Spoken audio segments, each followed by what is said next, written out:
Ça faisait 3 semaines que j'avais emménagé dans cette école publique et je me sentais déjà comme un paria. Mon monde avait été bouleversé. Ce que je croyais être parfait était devenu un cauchemar. Mon père, que j'avais toujours considéré comme un ange, avait été arrêté pour des fraudes de plusieurs millions de dollars. Partout où j'allais, les gens m'appelaient par des noms. Jailbird Junior, Con Girl. Pour ne plus penser à ces mots blessants, j'ai commencé à aider des enfants en maths, dans le cadre d'un programme de tutorat après l'école. J'aimais enseigner dans la cour parce que la bibliothèque était trop petite et me mettait mal à l'aise. Honnêtement, je voulais vraiment faire quelque chose de bien et changer les choses. Mais ça ne semblait pas suffisant car les méchantes filles de l'école, en particulier Becca et ses amies, n'arrêtaient pas de me taquiner. Mais un jour, j'en avais eu assez.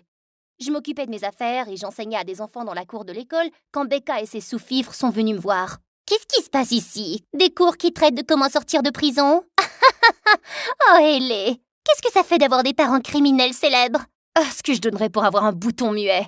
Qu'est-ce que t'as dit? Je ne suis pas mon père, mais tu as manifestement une obsession malsaine pour moi et ce n'est pas mon problème. Pourquoi ne pas plutôt te concentrer sur toi-même, hein? Quel culot! Prends ça devrait te donner une leçon, petit sac à merde. Puis elle m'a jeté de la poudre aux yeux en riant.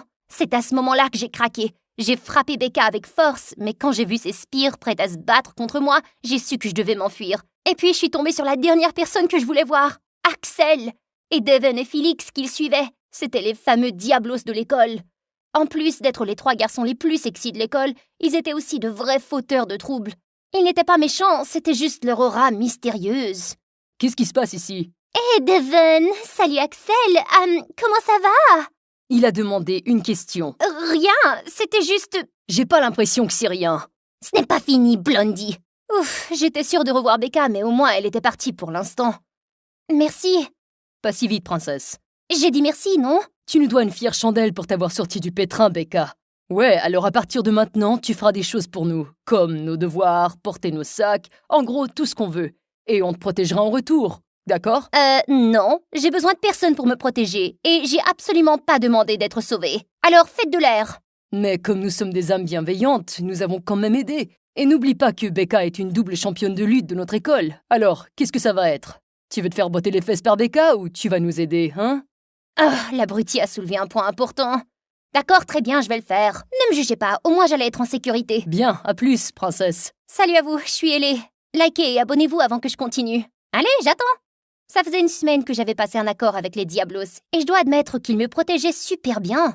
Becca m'évitait totalement, et tout le monde à l'école semblait m'accorder un traitement de célébrité. Chaque fois que j'entrais dans la caf, les enfants se bousculaient pour me libérer une table, et quand je me promenais dans le couloir, ils me frayaient un passage comme si j'étais une reine.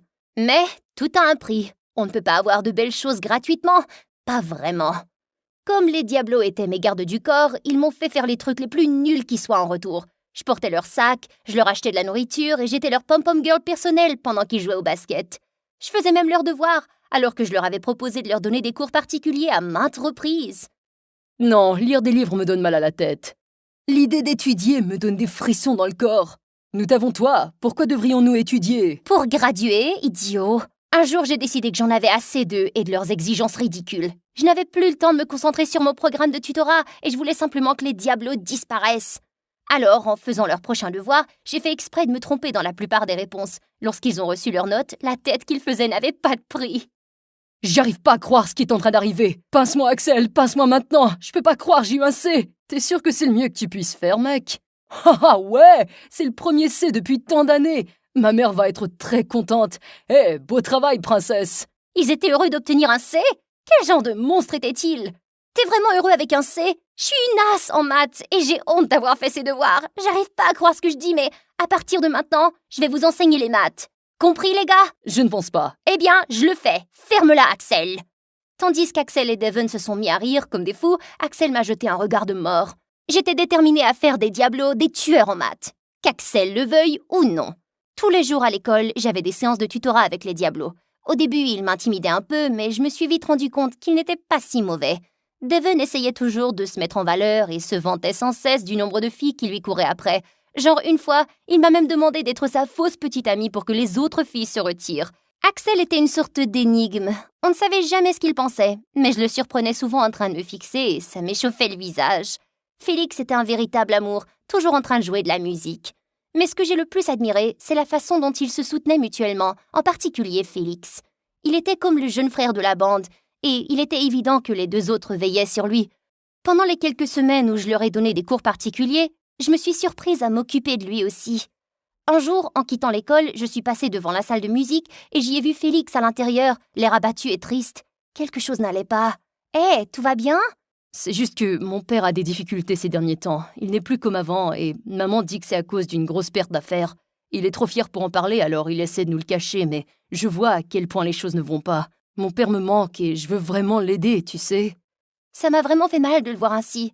Je te comprends, mon père me manque aussi. Nous étions vraiment proches avant qu'il n'aille en prison. Tu devrais parler à ton père. Fais-lui savoir que tu l'aimes et que tu es là pour lui. Crois-moi, tu es un charmeur. Il t'écoutera. Félix m'a serré et m'a dit qu'il se sentait mieux. J'étais heureuse. En partant, j'ai vu Axel. Ses paroles m'ont coupé le souffle. Merci beaucoup, Ellie. Parfois, il a besoin de parler à quelqu'un d'autre que nous. Tu me remercies? Tu t'es fait mal à la tête ou quoi? T'es doué à ruiner un moment agréable. Oh, allez, je plaisantais. Ne sois pas si grincheux. Tu peux sourire un peu, ça ne mordra pas. T'es sérieusement en train de me taquiner? Ouais, et alors, monsieur Rabat-Joie? En disant cela, je me suis enfuie et Axel m'a poursuivi jusqu'à ce que j'aperçoive le placard du concierge. Sans réfléchir, j'ai plongé à l'intérieur et Axel m'a suivi. Mais avant que je puisse cligner des yeux, la porte s'est refermée et verrouillée. Nous emprisonnons tous les deux à l'intérieur. C'était une de ces portes qui ne s'ouvrait que de l'extérieur. Oh non! Ma claustrophobie s'est enclenchée et j'ai commencé à paniquer. Au début, Axel pensait que je jouais, mais je suppose qu'en voyant comment je tremblais, il a commencé à s'inquiéter. Ellie, regarde-moi dans les yeux, respire. Je suis là et tu es en sécurité, d'accord? Oui, respire. Je peux pas rester ici, s'il te plaît. Je dois sortir.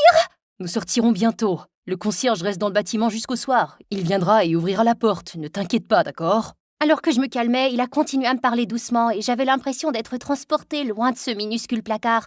Il m'a serré contre lui et ma respiration est redevenue normale. Il a essuyé mes larmes et a déposé un baiser sur ma tête, ce qui a fait palpiter mon cœur. Est-ce que ça se passait vraiment? Oh bon sang, c'est arrivé! C'était parfait. Après ce jour, quelque chose a changé entre nous. Axel était plus doux avec moi et pour être honnête, j'aimais ça. Je crois que j'avais le béguin pour lui. Quelques jours plus tard, j'avais une séance individuelle de tutorat en maths avec Devon. Il était comme d'habitude, flirtait avec moi et essayait de me faire rire. C'est alors qu'il a dit quelque chose de bizarre. J'adore quand tu ris, Ellie. Je pense... Non, je sais que j'ai le béguin pour toi. Ouais, ok. C'est ce que dit le plus grand dragueur de tous les temps. Non, je suis sérieux. Je n'ai jamais ressenti ça pour quelqu'un avant. Le lendemain à l'école, j'étais inquiète. Je devais mettre les choses au clair avec Devon et lui dire que j'avais des sentiments pour Axel et pas pour lui. Et Devon, on peut parler à propos de... la nuit dernière? Seulement si tu m'accompagnes au bal de fin d'année. Et je suppose, accepte d'être ma petite amie. C'est ça le problème, Devon. Je suis désolée, mais je ne ressens pas la même chose pour toi. Je suis désolée de t'avoir donné une mauvaise impression. Quoi? Tu te moques de moi? Tu sors avec quelqu'un d'autre? C'est qui? Dis-le-moi. C'est Axel? Quoi? Non, ça ne te regarde pas de savoir qui c'est. Et puis tout à coup, j'ai entendu la voix d'Axel. Oh, bon sang! Et si c'est moi? Est-ce que ça te pose un problème que Ellie et moi soyons ensemble? Hé, Ellie, voudrais-tu être ma petite... Ouch! T'es un tel con! Tu sais que je l'aime! Wow! Ils étaient tous les deux furieux et semblaient prêts à en découdre. Puis Félix apparaît, l'air furieux. Vous êtes fous! Se battre pour une nana! Nous sommes des frères! Allez, on y va! Ellie, pas toi! Mais qu'est-ce que j'avais fait? Rien de tout cela n'était de ma faute. Quelques jours s'étaient écoulés depuis la bagarre entre Axel et Devon, et j'évitais les diablos depuis lors. Félix me lançait des regards noirs et je ne savais pas pourquoi. Mais j'allais bientôt le découvrir. Malgré tout, je les ai manqués tous les soirs. Je me sentais un peu déprimée, alors j'ai décidé de me concentrer sur mes études pour me changer les idées. Juste à ce moment-là, j'ai entendu un coup sur ma fenêtre. J'ai regardé dehors et j'ai vu Axel accroché, ressemblant à une sorte de Roméo. Qu'est-ce que tu fais? Je veux te dire quelque chose. Je veux te le dire depuis longtemps, mais j'ai trop peur, Ellie. Je t'aime vraiment, beaucoup. Voudrais-tu aller au bal de promo avec moi, dis? Je pensais que tu ne demanderais jamais. Le bal de fin d'année est enfin arrivé et j'étais excitée. En arrivant au bal, mes yeux se sont immédiatement posés sur Axel, qui était magnifique dans un smoking noir. Puis j'ai entendu une voix derrière moi. C'était celle de Devon. Hé, on peut parler? Qu'est-ce que tu veux, toi? C'est à Ellie que je parle. Quoi, tu es son assistant personnel maintenant? Devon! Hé, Axel, rentre à l'intérieur et je vais parler à Devon. Ellie, je voulais m'excuser pour la façon dont je me suis comportée. Je n'aurais pas dû dire ce que j'ai dit et j'en suis vraiment désolée. Je te pardonne, mais à condition que je récupère mon ami gaffeur, d'accord? C'est bon. Le bal était fantastique et lorsque je suis allée chercher du punch, je suis tombée sur Becca. J'étais prête à l'affronter, mais ses paroles m'ont totalement surprise. Hé, je suis vraiment désolée. Pour avant, tu sais, ce que j'ai fait, ce n'était pas cool. Et je me demandais si tu pouvais me rendre un service. Pourrais-tu demander à Devon de danser avec moi? Heureuse que tu l'aies réalisé. Bien sûr, Devon dansera avec toi. Allez, à la fin de la soirée, nous nous sommes tous retrouvés pour jouer à Action ou Vérité. Quand ce fut mon tour, j'ai choisi Vérité. Mais je ne me doutais pas que Félix avait quelque chose en réserve pour moi. Sa question m'a laissé absolument sous le choc. Alors, dis-moi, comment peux-tu regarder les gens dans les yeux après ce que ton père a fait à la vie de tant de personnes? Ouais, mon père était l'un d'entre eux. J'ai suivi ton conseil et j'ai parlé à mon père. Il m'a tout raconté sur la façon dont ton père l'a arnaqué. Je suis sûre que tu sais ce qu'il faisait. Mais t'as choisi de l'ignorer et de continuer à obtenir tes belles choses. C'est ça? Tu sais quoi? Tu devrais être absolument dégoûté de toi-même. Félix, elle mérite ce que je lui dis pour les actions terribles que son père a commis. Les mots de Félix m'ont fait l'effet d'une tonne de briques. Mais ce qui m'a fait le plus mal, c'est quand Axel lui a donné un coup de poing. Tout cela à cause de moi. Sans dire un mot, j'ai quitté la fête en courant. Axel m'appelait, mais j'ai continué à courir. Je savais que je m'étais interposée entre lui et ses amis une fois, et je ne voulais pas recommencer. Mais je me sentais tellement mal que j'ai cessé de parler à tout le monde, et je n'ai même pas assisté à ma remise de diplôme. Axel m'a appelé plusieurs fois, mais j'ai ignoré chaque appel. Je l'aimais, mais je savais que les Diablos étaient mieux sans moi. Après avoir posé ma candidature à l'université, j'ai été acceptée, et le premier jour, alors que je marchais sur le campus, je suis tombée sur quelqu'un. Hé, Ellie, s'il te plaît, tu veux m'écouter? Je suis vraiment désolée pour ce que j'ai dit. J'ai honte et ce que ton père a fait, ce n'était pas ta faute. J'ai eu peur de le dire. Je devais te remercier. Pourquoi? Sans tes cours particuliers, je n'aurais jamais obtenu mon diplôme. Mon père, il est heureux. C'est l'université où il a étudié et maintenant je suis ici. Je te remercie grandement. Je suis heureuse d'avoir pu t'aider au moins un peu. J'espère que tu me pardonneras. Je promets, Ellie, que je passerai le reste de ma vie à essayer de me racheter pour ce que j'ai fait. Félix, tes paroles m'ont vraiment blessée. Je t'avais toujours considéré comme un ami proche et ça m'a fait encore plus mal. Mais pour être honnête, je comprends la raison pour laquelle tu as dit ces mots. Je te pardonne, oui. Alors que Félix et moi étions assis à bavarder, il m'a dit qu'Axel ne lui avait pas parlé depuis cette nuit-là. Et ça m'a fait mal au cœur. Je savais que je devais mettre les choses au clair avec Axel et arranger les choses. J'aurais pu prendre la porte, mais je voulais faire la bonne chose. Ellie, waouh, je m'attendais pas à te voir ici. Axel, je dois te dire quelque chose. J'ai ignoré tes appels parce que je ne voulais pas m'interposer entre les Diablos.